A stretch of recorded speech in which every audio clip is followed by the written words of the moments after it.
et bienvenue sur la chaîne La Bouquinade. Aujourd'hui nous accueillons une nouvelle invitée et elle va faire une entrée spectaculaire. Excusez-moi, je peux pas vous obligera avec ma beauté. C'était nul. J'aime bien. C'était nul. Aujourd'hui, pardon vas-y. Je disais, mettez en commentaire si c'était nul. Vous notez sur 10. Aujourd'hui on va au festival de l'Ouest Hurlant. Oui c'est ça. C'est ça? Je crois. À Rennes. Il y a Hurlant. Et on va en fait, on s'est levé super tôt, on est en retard, mais on va voir du coup Margaret Rogerson en quelque sorte. J'ai cru que t'allais dire en chair et en os, j'étais en mode oui du coup en chair et en os. Ça te dit rien cette expression? Si. Oui c'est compliqué. Bon on y va parce que je crois qu'il y en a un qui va nous détester là.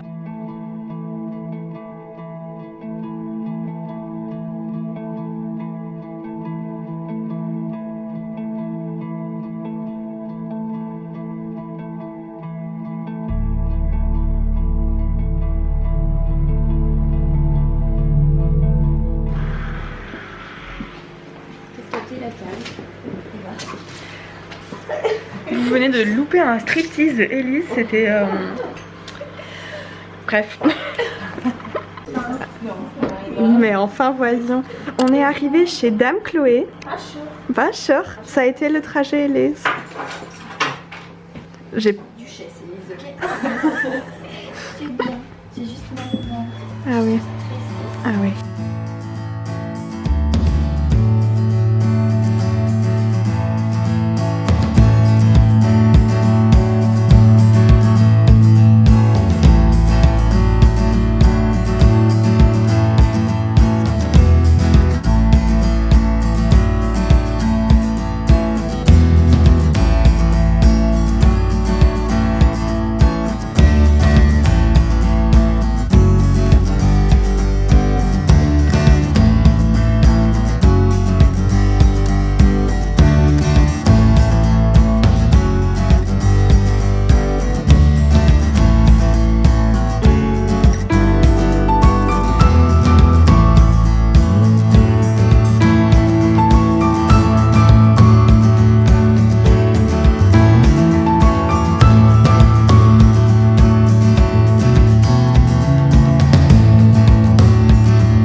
Qui est cette personne?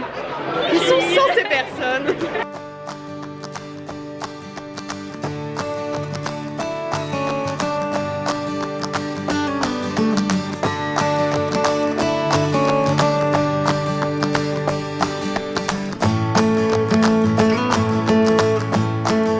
Alors comment c'était les premières dédicaces? C'était très cool. Puis au moment où je me rhabille même pas. On allait voir Margaret Rogerson. Voilà. Elle a oublié le nom de mon actrice préférée, je suis outrée Tu dis par le ça ce matin, tu savais même plus son nom. C'est le stress les gars, c'est le stress. Bien sûr. Et c'était hyper intimidant et heureusement qu'il y avait l'interprète ici présent. J'ai compris 3 phrases, c'est déjà bien. Mais parce que je pense que du coup, je disais tout à l'heure aux filles, elle parlait lentement parce que Elise a beaucoup papoté. On est resté une demi-heure. C'est vrai que j'ai pas mis une demi-heure. Il y avait une queue derrière. Ben oui, vous vous rendez pas. alors qu'à la base il y avait personne et en fait on a créé un embouteillage à nous. En même temps je suis venue avec 6 livres. J'avais un peu honte mais il fallait bien que je fasse un cadeau à une amie. Donc bah c'est 6 livres. Enfin il y avait les miens. Oui aussi. Il y avait les miens, une surprise et des livres pour une amie. Dédicace pour que je te montre ça. C'est Pépito, les gars c'est Pépito. Je sais à qui elle parle au moins.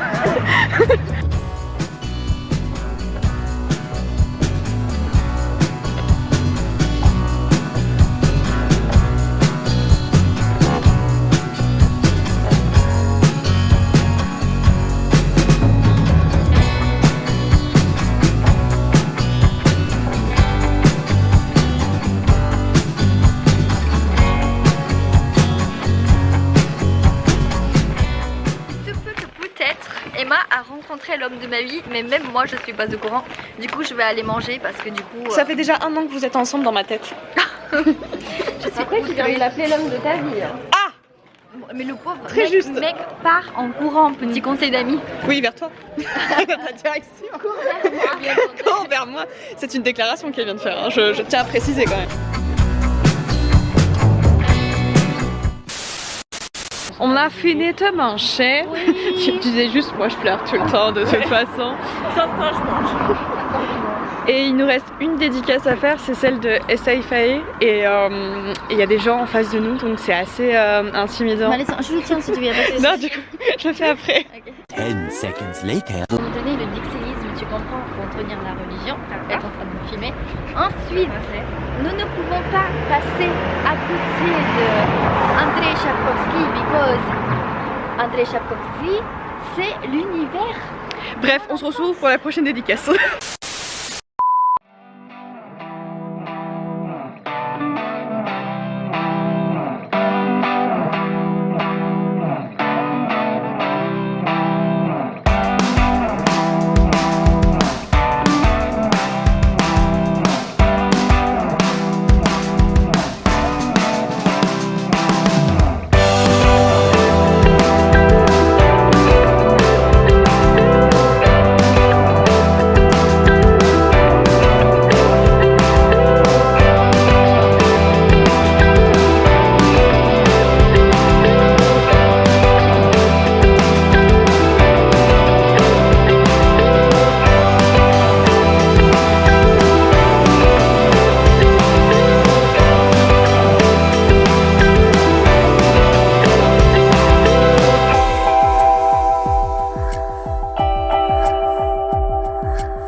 Donc on rentre. On a plus de thune. C'est pas bien de filmer. Elise a bu de l'ice tea et il faut savoir que quand Elise boit de l'ice tea, c'est ingérable. Mais elle l'a bu hier. Ah non mais ça fait encore effet, hein, t'as vu son hier. gabarit? Elle a pas décupé.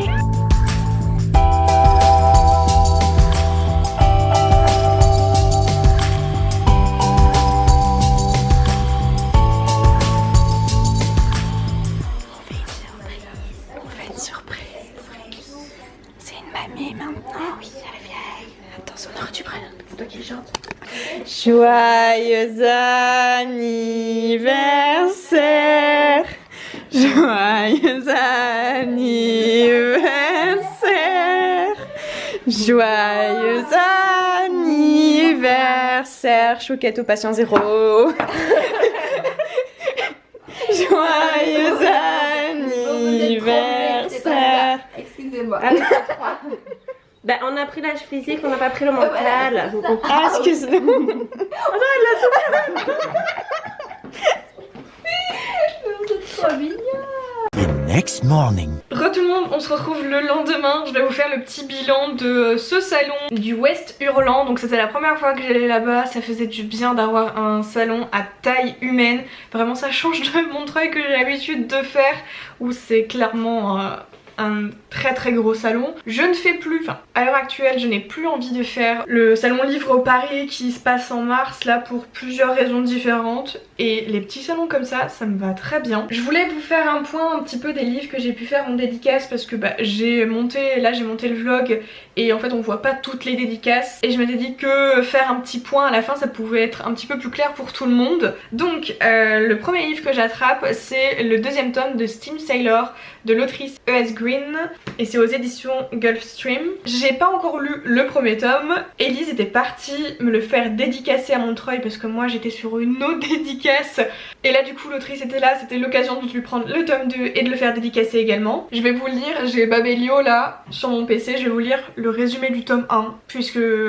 j'ai peur de dire des bêtises. Alors, il fut un temps où les alchimistes nourrissaient le haut et bas monde de leur invention merveilleuse. Produits de magie et de science, en temps de machines extraordinaires, de prodiges électroniques et d'individus au pouvoir fantastique. Une épopée révolue depuis que les industriels ont éradiqué les alchimistes et leur formidable savoir. Pourtant, on raconte qu'à l'aube de leur disparition, ils auraient caché leur fabuleux trésor dans une cité secrète. 4 siècles après la grande fracture, les habitants du bas monde traversent une ère obscure et rétrograde, tandis que le haut monde, figé depuis l'extinction des alchimistes, demeure inaccessible et fait l'objet de tous les fantasmes. Originaire du bas monde, Prudence vit en paria car elle voit l'avenir en rêve. Une nuit, son village est attaqué par des pirates du ciel. Enlevée et enrôlée de force à bord de l'Héliotrope, un navire volant à la sinistre réputation, la jeune orpheline découvre un nouvel univers, celui du ciel et des pirates. Prudence fait la connaissance des membres de l'équipage qui ne tardent pas à lui révéler leurs secrets. Ils détiennent un indice menant à une série de clés disséminées dans le monde qui permettrait de retrouver la cité des alchimistes. Le résumé est ultra original, des pirates, j'adore et vraiment j'ai adoré rencontrer l'autrice. Je sentais que c'était une femme ultra inspirante, je le confirme, c'est une femme ultra inspirante, très douce, très bienveillante et c'est un bonheur de pouvoir échanger avec elle. Elle m'a dessiné moi et clairement je préfère me voir en dessin que voir ma tête. Elle a dit mais pourquoi vous dites ça de vous? Parce que c'est la vérité. Et je trouve sa dédicace est vraiment mais magnifique. Et c'est vrai que ce genre de petit salon, bah, ça permet de prendre le temps avec l'auteur, de pouvoir discuter avec lui, de pouvoir échanger sur plein de sujets différents. C'était tellement agréable. Et c'est l'une des rencontres que j'ai préférées en fait à ce salon. Même si je les classe pas mais je sais pas, c'est une personne que j'attendais beaucoup de voir. Une saga que j'attends beaucoup de pouvoir lire en intégralité. Il manque juste que le tome 3. Je me suis fixé comme objectif de la rencontrer une 3e fois, de lui acheter ce 3e tome et ensuite de démarrer la saga. Me demandez pas pourquoi je me fais des fixettes comme ça. Je sais pas, je fonctionne de manière bizarre. Ensuite, alors, j'ai rencontré Margaret Rogerson. Et alors là, il y a un petit projet qui se trame. Déjà, Margaret Rogerson, c'est l'autrice de Sorcery of Thorns, qui a été publié aux éditions Big Bang, aka un livre incroyable. Je crois que je n'ai pas encore présenté ce livre en point lecture because je vais vous faire un vlog lecture dédié au livre de Margaret Rogerson. Et donc je compte relire le tome 1, ce sera l'occasion de recaler mon avis sur cette saga, enfin sur cette histoire que j'ai tout simplement adoré. Et heureusement que mon amie Elise en parle beaucoup parce que ça a été peut-être un levier motivant. Non, ce n'est pas français. Un levier de motivation, oui, ça colle un peu plus. Bref, pour démarrer Sorcery of Thorns et c'était vraiment incroyable. Et du coup je me suis acheté les autres livres de Margaret Rogerson et il y en avait un en avant-première. Bon déjà forcément il a été dédicacé.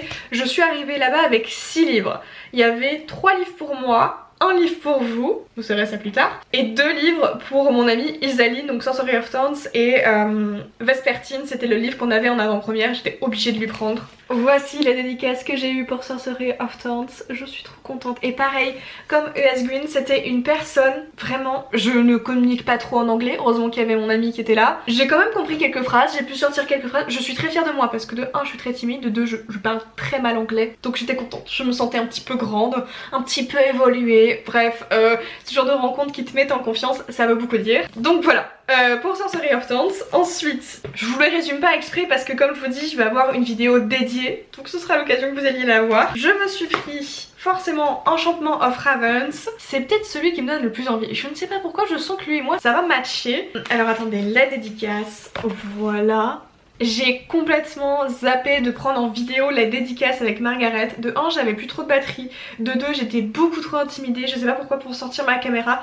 J'étais à l'aise mais en même temps j'avais pas envie de la faire chier avec ma caméra. Déjà j'étais en train de faire dédicacer 6 livres pour elle. J'étais tellement mal de lui dire bon bah j'arrive avec mon gros sac de courses. Mais c'était peut-être la seule occasion que j'avais de la voir parce que clairement si elle est à Montreuil ou un autre gros salon comme ça, tu vas attendre 4 heures. Là on a attendu montre en main 5 minutes. J'étais obligée. Nous avons le fameux Vespertine qui est incroyable. Mais merci les éditions Big Bang de pouvoir nous offrir des livres aussi beaux. Il est incroyable. La petite dédicace. Il est vraiment magnifique ce livre. Peut-être qu'il va battre Sorcery of Thorns. On ne sait point. Voilà, ça a été l'une des rencontres qui... Pareil avec E.S. Green qui m'a vraiment touchée et est-ce qu'on peut dire que ça m'a comme aidé à prendre confiance en mes écrits? Ça m'a inspirée en tout cas, c'est clair. Autre dédicace, et là j'avoue que c'était pas vraiment prévu. C'est pas trop mon style de livre, mais l'auteur nous l'a très bien vendu. C'est une maison d'édition aussi que je ne connaissais pas, donc c'est la maison d'édition L'Homme sans nom, donc HSN, c'est comme ça qu'ils le mettent en version plus courte. Ça s'appelle Seconde Humanité et c'est de Adrien Mangold. Voilà, l'auteur était très sympa. Je vais vous lire du coup le résumé. Ah oui c'est vrai, on a un petit marque-page, c'est sympa. La dédicace. Je viens de relire pour Emma, alias Chouquette. Parce que si vous ne savez pas, Elise appelle tout le monde Chouquette. Je fais partie de la team Chouquette. Ah c'est là. Pour son premier roman, Adrien Mangold explore les destins d'un chercheur, d'un soldat et d'une fillette qui pourraient marquer l'histoire avec un grand H, quand d'une inattention naît une pandémie, d'une convoitise une guerre, de l'apocalypse une seconde humanité. C'est un livre de science-fiction, c'est pas du young adulte, c'est pas de la jeunesse, là on est sur la catégorie adulte les gars. Mais il nous l'a très bien vendu, j'aimais beaucoup un petit peu le message qu'il nous a transmis en fait, enfin les convictions qu'il y avait derrière ce roman. Vraiment à tester. Et puis j'avoue qu'ils ont fait un effort niveau objet livre plutôt pas mal. Derniers achats, ce ne sont pas dédicaces, on est passé évidemment au stand de la maison d'édition du Chat Noir. Je vous conseille de passer là-bas. De 1, ils sont de très bons conseils, ils sauront vraiment vous guider, ils vont vraiment écouter vos goûts et j'aime beaucoup ces gens. Une très belle maison d'édition. J'ai craqué pour Lake Éphéméral. La couverture est très belle, mais alors le résumé, on adore. C'est de Anya Aline. Je vais me faire taper dessus parce que je n'arrive pas à prononcer correctement ni le titre ni le nom de l'auteur. La couverture, on avoue que c'est très beau. J'aime toujours ce qu'ils font là. C'est un petit détail, mais c'est agréable. Il s'agit ici de l'histoire de Sarah qui est âgée de 10 ans, 11 ans, quelque chose comme ça, qui a vécu toute son enfance dans un orphelinat. Elle va découvrir un jour que sa mère biologique est toujours vivante. Elle va être conduite ensuite dans donc Lake Éphéméral, donc c'est le lieu en fait, enfin le titre c'est le lieu où elle va se trouver. C'est comme un domaine privé, résidentiel et surtout isolé, et c'est là-bas où elle va en fait être emmenée pour la rencontrer. Et en fait elle va découvrir là-bas toute une communauté très différente de ce qu'elle a pu rencontrer jusqu'à présent dans sa jeune vie. Les enfants sont libres de jouer, de faire des aventures dans un décor presque paradisiaque, mais c'est étrange parce qu'elle est donc là-bas pour rencontrer sa mère. On lui refuse toute rencontre avec elle parce que sa mère est malade. Les autres enfants qui sont avec elle ne connaissent rien du monde extérieur ni des premières années qu'ils ont vécues. Ils s'en souviennent pas du tout. Et on rajoute à ça que autour de cette propriété, il y a une clôture électrique. Ils sont parqués. Apparemment, l'extérieur serait comme entouré de plantes carnivores mortelles. Il y a aussi une histoire avec un lac, un roman qui a l'air très énigmatique et que j'ai vraiment hâte de lire. Je sais pas pourquoi ça me fait penser à un petit peu comme une espèce, comme un domaine sectaire, enfin où des gens sont parqués, ne peuvent pas en sortir, pourquoi du comment, avec un côté du coup surnaturel. Franchement il me donne très envie et j'avoue que la couverture je la trouve hyper bien faite. Je ne sais plus qui a fait cette couverture. Ah oui, sur la couverture il y a écrit 6 jeunes, un lac, sous l'eau, trop de secrets. J'ai hâte de savoir. Et du coup, dernier livre que je me suis acheté, il s'agit du tome 3 de la saga de Alison Germain, aka Lily Bookin. Le tome 3 s'appelle La marque de Chronos. Il y a écrit ici « Embrasse tes origines, Homéride et défends ton héritage ». Voilà, donc c'est le dernier tome de la saga de Alison. J'ai pas encore lu le tome 2 parce que j'attendais le tome 3. Je me suis dit ah, peut-être que si je me refais tout d'un coup, je vais encore plus kiffer. C'est aussi l'objectif ici. Et vraiment, le travail éditorial, c'est dingue. J'avoue que je n'aime pas trop quand il y a les visages sur une couverture. Mais alors le Chat Noir, j'ai jamais rien à leur reprocher. Voilà, c'est la fin de ce petit point retour de salon. J'espère que la vidéo vous a plu, de suivre nos conneries avec mes amis. Je vous mets leur chaîne YouTube évidemment en barre d'informations. Si vous connaissez d'autres petits salons là comme ça, dites-moi parce que... franchement là je vais faire tous ceux qui sont aux alentours de chez moi, mais je pense que l'année prochaine je vais essayer de comme concentrer les autres salons qu'il y a en France et pouvoir essayer d'en faire plein d'affilée. Ça c'est un petit peu mon but. Très intéressant, on s'en fout. Bon, il s'agirait maintenant de clôturer cette vidéo. Merci de l'avoir regardée. N'hésitez pas à mettre un petit commentaire. Mettez un chat, comme ça référence à la maison d'édition Le Chat Noir. Si vous avez envie de m'aider dans le référencement, pourquoi pas. Je vous souhaite de bonnes lectures et nous on se retrouve dans une prochaine vidéo. Bye.